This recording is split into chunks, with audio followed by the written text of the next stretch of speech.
हम आपको तमगाए लानत देते हैं। काजी पे लानत, बेशुमार काजी पे लानत। बेशुमार पाकिस्तान की लीगल फ्रेटर्निटी और Lahore high court bar association, जिसका तुर्रा इम्तियाज है कि हमेशा डेमोक्रेसी के लिए और रूल ऑफ लॉ के लिए जद्दोजहद की उन्होंने, हमारी तरफ से ये तमगाए लानत है आपको। और ये आपके ये स्टिग्मा जो है आपके माथे पर आखिरी दम तक रहेगा। जो जुल्म आपने किया है इस कौम के साथ, जो जुल्म आपने किया है पाकिस्तान की जुडिशरी के साथ, जो जुल्म आपने किया है सुप्रीम कोर्ट के साथ, दूसरे लफ्ज़ों में आप कहूँगा कि जैसे आपने तारीख पढ़ी होगी कि सोवियत यूनियन को तोड़ने का बायस कौन बना था? गोरबाचोव। आज काजी फायद ईसा पाकिस्तान की जुडिशरी का गोरबाचोव है। इसलिए हम लानत देते हैं तुम्हें। देखिए, मैं आपको बताऊं कि नुकसान कैसे पहुंचाया है उन्होंने, और इतना खतरनाक नुकसान, कितना खतरनाक हमला है। कहते हैं कि पाकिस्तान के अवाम की बेहतरी के लिए ये अमेंडमेंट लाई जा रही है। मुकदमों की बड़ी भरमार है, अवाम को फैसला उनके हक में और या उनके मुखालिफ उनके केसेस के फैसले नहीं होते और ये आइनी केसेस चलते रहते हैं, इसलिए ये अमेंडमेंट लाई जा रही है। मैं पूछता हूँ कि कॉमन मैन का ताल्लुक और वास्ता पाकिस्तान की सबऑर्डिनेट जुडिशरी के साथ है, हाई कोर्ट के साथ है, लाखों में केसेस पेंडिंग हैं। कभी किसी ने ख्याल किया उसका? 14 करोड़ से ज्यादा आवाम बिलो पॉवर्टी लाइन जिंदगी गुजार रही है। आपको किसी को ख्याल आया उसका? सिर्फ अपने अपने ओहदों को बचाने के लिए, दवाम देने के लिए पाकिस्तान की जुडिशरी का गला घूंटा गया है। आप सब जानते हैं माशाल्लाह, लीगल फ्रेटर्निटी से आपका ताल्लुक है कि पाकिस्तान का आइन जो है वो ट्राइकोटमी ऑफ पावर के ऊपर है। 3 पिलर हैं, 3 पिलर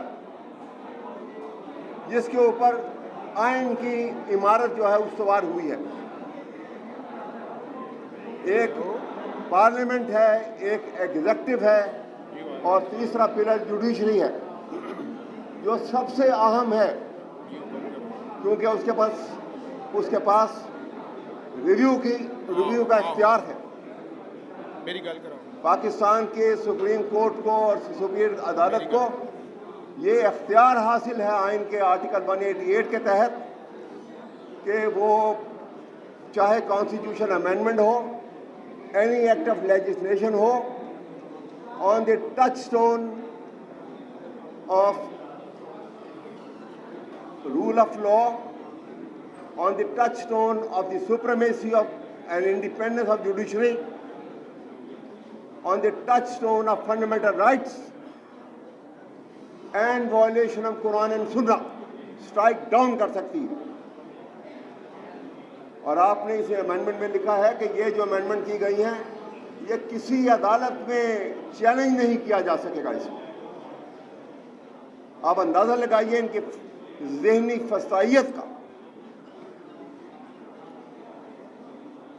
और तमाम जजेस जो आईनी बेंच का हिस्सा होंगे उनको प्राइम मिनिस्टर जो है वो नॉमिनेट करेगा। अमेंडमेंट के एतबार से, और दूसरा हमारे अजीज़ दोस्त और रूल ऑफ लॉ के हरावत दस्ता में हमेशा रहने वाले इंतज़ार पर जोटा साहब, उनको अगवा किया गया है और उनको छुपा दिया गया है। और देखिए, अदालतों की कमज़ोरी देख लें और अदालतों की जो कमज़ोरी आगे आने वाली है उसको भी नज़र रखिएगा। वो कहाँ गया रूल ऑफ लॉ? आप यहाँ से देखिए, कहते हैं कि आप लिटमस टेस्ट करके पता करते हैं कि ये क्या है। पाकिस्तान का आइन जो है ये एक सोशल कॉन्ट्रैक्ट है और सोशल कॉन्ट्रैक्ट जो है वो हमेशा दो पार्टीज के दरमियान होता है, कोई भी कॉन्ट्रैक्ट हो। इस सूरत में एक पार्टी है पाकिस्तान के अवाम, आर्टिकल 5 को ले लीजिए, जिन्होंने अपने सारे राइट स्टेट के आगे सरेंडर कर दिए, और दूसरी पार्टी स्टेट ऑफ पाकिस्तान, जिसने गारंटी की है फंडामेंटल राइट्स के हम प्रोटेक्ट भी करेंगे, प्रिजर्व भी करेंगे और आपको प्रोवाइड भी करेंगे। अब आवाम जो है वो तो अपने राइट सरेंडर कर चुके, लेकिन कॉन्ट्रैक्ट टूट गया। इसलिए टूट गया कि स्टेट ने अपनी जिम्मेदारी पूरी नहीं की, और वो फंडामेंटल राइट्स जो हैं उसकी एक्सप्लॉयटेशन की, जो आर्टिकल 3 कॉन्स्टिट्यूशन का पढ़िए कि हर किस्म की एक्सप्लॉयटेशन को स्टेट एलिमिनेट करेगी। और आपने देखा कि ऐसा नहीं हो रहा। प्राइम मिनिस्टर का ओथ हो या किसी मिनिस्टर का ओथ हो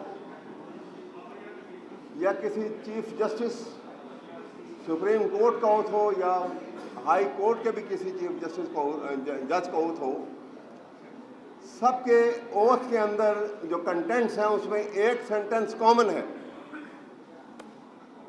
और वो है कि I will preserve, protect and defend the constitution of Pakistan. मैं पूछता हूं कि वो जो आपने हल्फ उठाया था वो हल्फ की पासदारी ही कर लेते,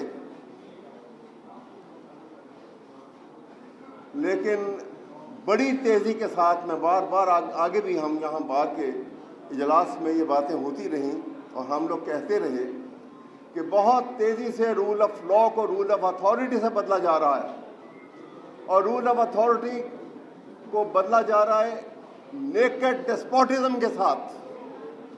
फस्तायत का एक ऐसा निज़ाम यहाँ पे लाया जा रहा है कि उसके बाद ना कोई डेमोक्रेसी का नाम लेगा, ना कोई रूल ऑफ लॉ का नाम लेगा, और जुडिशरी को तो उन्होंने बिल्कुल माइनस कर दिया।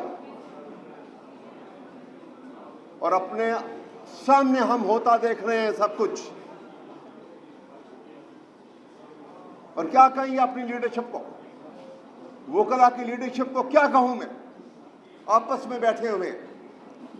आज से 4 दिन पहले जो टीवी पे आके शो डालते थे कि जी ये कॉन्स्टिट्यूशनल अमेंडमेंट जो ये ला रहे हैं हमारी लाशों से गुजर के जाएंगे। खुदा के लिए ना वो लाशें हैं ना वो आप हैं, और अमेंडमेंट हो गई, कहाँ हो आप? अब ड्राइंग रूम में बैठ के कहते हैं कि हम मूवमेंट चलाएंगे। किस बात की मूवमेंट चलाओगे आप जब हो चुका सब कुछ? पहले काजी फाइज ईसा के इश्क में मुब्तला थे और उसके बाद आपने सैबोटाज कर दिया सब कुछ। मैं आपसे कहता हूं कि आज ये वक्त है कि हम हकीकत की नज़र से हालात को देखें। काजी फाइज ईसा ने वो नुकसान पहुंचाया है पाकिस्तान को, इतना सख्त किस्म का, जो कहते हैं कि सबसे लीथल, जो खतरनाक जख्म दिया है पूरी कौम को, वो जख्म पूरी कौम कभी नहीं भुलाएगी। काजी साहब, ये मैं बात शगाफ अल्फाज में ये बात कह रहा हूं, सुन लीजिए आप भी, कि आपने